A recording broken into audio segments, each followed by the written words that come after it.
Hello guys, na-try nyo na ba ang ganitong klase ng recipe? Ayan, alam ko namang bihira lang yung nagluluto ng ganito. Pero i-try nyo, napakasarap ng ganitong sistema, ganitong luto mga sir. Ito po ay walang iba kundi yung ating chicken pinaguungan. Ayan, unang-una meron tayong manok, medyo malalaki lang yung hiniwa ko. Pero nasa inyo rin yun kung gaano kalaki ang hiwa nyo. Unang-una ay marinate lang natin or timplahan lang natin ng kalamansi, paminta at konting asin syempre para magkaroon na siya ng lasa bago po natin siya iprito. Iprito lang po natin, i-half cook lang po natin siya. Ang purpose natin rito para mawala ang kanyang lansa. Syempre pag diniretso natin pag-gisa, iba ang lasa. Mas maganda yung medyo i-half cook natin, medyo crispy natin ng konti para masarap yung ating chicken pinaguungan mga sir. Ayan, half cook lang naman.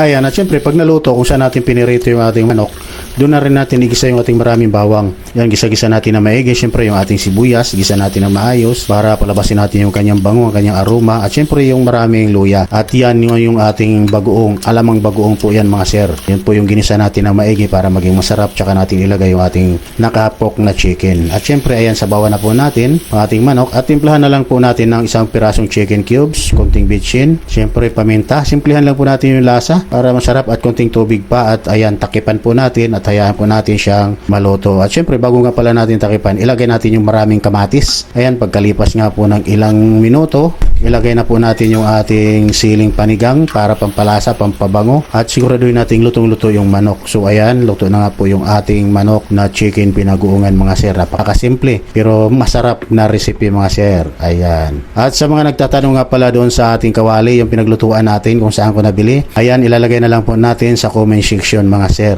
Ayan.